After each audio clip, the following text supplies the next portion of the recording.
Hi, everyone. For those of you who I may not have introduced myself to, my name is Dr. Amanda Holland, and I'm your professor for this class on advising FCCLA. So I thought I would tell you a little bit about myself before we get too far into the class, which I know is probably weird to do 2 weeks in, but it's going to be helpful, I hope. So welcome to class, first of all. I am so excited that you guys are here and that you are learning more about what it is to be an advisor and an advocate for your students through both family and consumer sciences and FCCLA. So a little bit about myself. I'm originally from Raleigh, North Carolina. So if you look at a map of North Carolina, it's kind of directly in the middle. I lived there my whole life and I went to undergraduate university at Appalachian State University in the mountains of North Carolina. And then I did my master's degree at East Carolina University, which was much closer to the coast. So I did my master's degree online, like all of you, most of you are. And I honestly did not like it. And that was partially because of my professors, and it was also way back in the Stone Ages. And so I didn't get a personalized experience. So when I was thinking about what I wanted to do for the rest of my life, at the ripe old age of, 26, I decided that I wanted to get a doctoral degree and be able to teach other people how to teach and what to teach. Um, so I decided to move here to Texas, to go to Texas Tech University, which at the time was an almost fully in-person doctoral program. Not that way anymore. But it was a great experience for me. So I have been in education now since for 16, 17 years at various stages. I started out teaching high school in North Carolina. And then once I moved to Texas, I took a couple years off from teaching, but then I started teaching our university level classes as well. So not only have I been a teacher educator here at Texas Tech University for 3 years, half of which was during the pandemic. I lived in Murray, Kentucky, which if you don't know where that is, it is in the far western part of Kentucky, and it is actually closer to the Tennessee state line than anything else. And Nashville is actually the closest big city to that. So I lived in Murray, Kentucky for 3 years and did teacher education there. And then some things happened. And so I came back here to Texas Tech in the fall of 2021 and have no intentions of leaving after I have moved here and relocated my life once again. So I just wanted to tell you guys a little bit about me, to let you know I have been on this journey that you guys are on in doing online classes and feeling like maybe it's not as personalized as you want it to be. So hopefully we can do some things to change that here in the next little while. So FCCLA, the Family, Career, and Community Leaders of America. Hopefully you guys, during this first module that you did, learned a lot about the history of FCCLA when it started, which was 1945, for those of you who may not know that, how it kind of evolved into what it is today. So one of the things that I love to tell people is that I have been doing FCCLA, which actually used to be FHA Hero, since I was in 7th grade. I've never quit. And that involves me actually being a participant when I was in middle school and high school. And then in college, I actually judged competitive events in North Carolina while I was doing college. And then I was an advisor while I was teaching high school. And now I've gone back to judging those competitive events and volunteering at different conferences. So I just want to tell you guys that this is one of my favorite things to talk about. It's one of my favorite things to teach about, especially if it gets you guys excited about being an advisor and changing students' lives. I know I've had students in the past who maybe it was the first time they ever went on an airplane with us to go to a national conference, or maybe it was the first time they had just ever left home.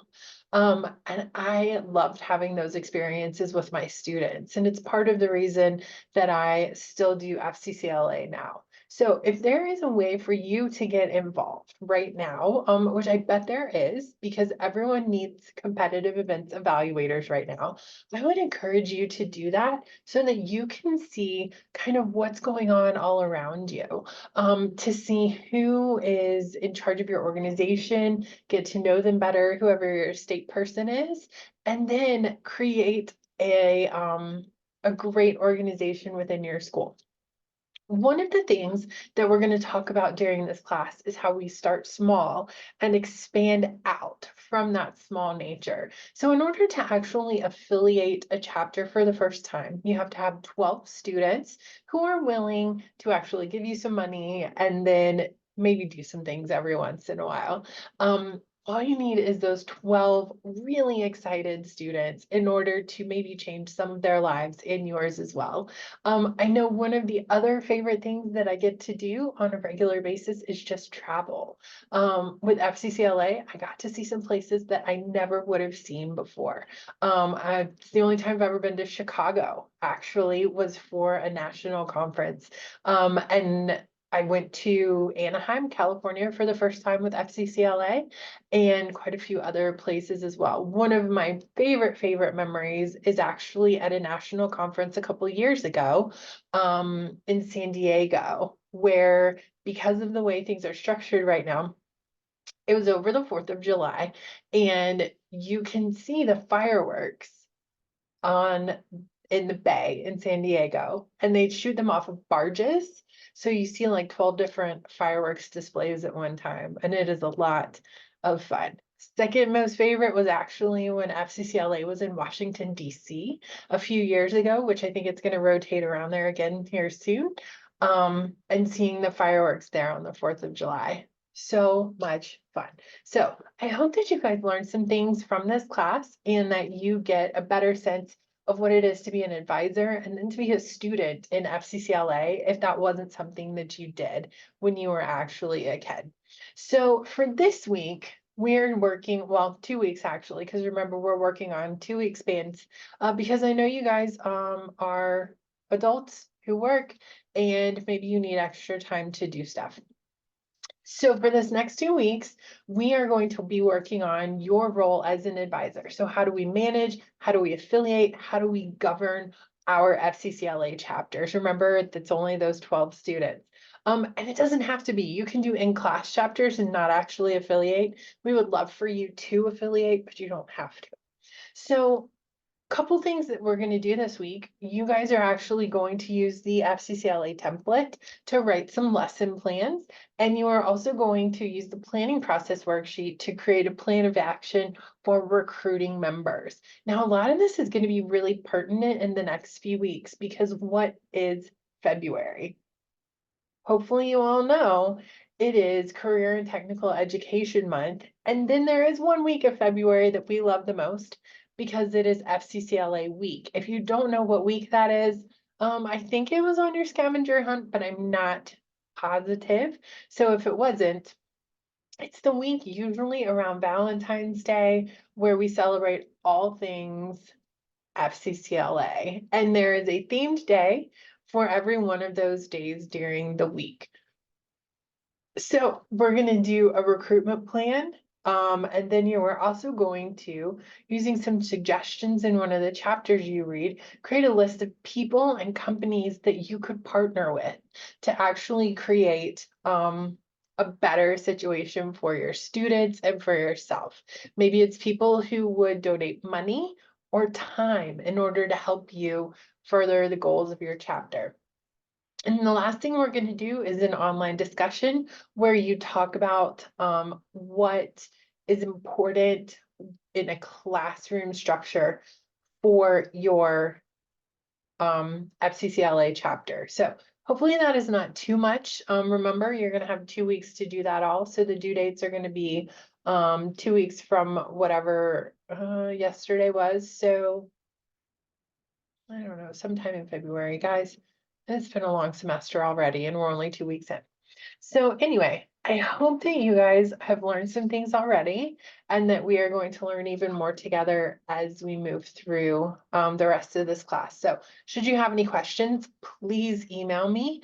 I don't regularly check the internal Blackboard email. So if you're gonna email me, if you would do that to my regular Texas Tech email address. I think you guys have seen that I'm pretty fast at responding if I'm awake. If I'm not awake, it's gotta wait till tomorrow morning. So I hope that that will give you a little bit of assurance. Please also do not worry about if you miss a due date by a few hours or even a day. I know that life happens sometimes and we need a little grace. So just make sure you're turning things in and that you're getting them pretty much on time. If it becomes a problem, then we'll talk about this again. So for this week, we've got quite a few things to do, but again, I hope you guys are learning things and I hope you're going to learn even more along the way. So email me if you have questions and let's have a great couple weeks. Bye.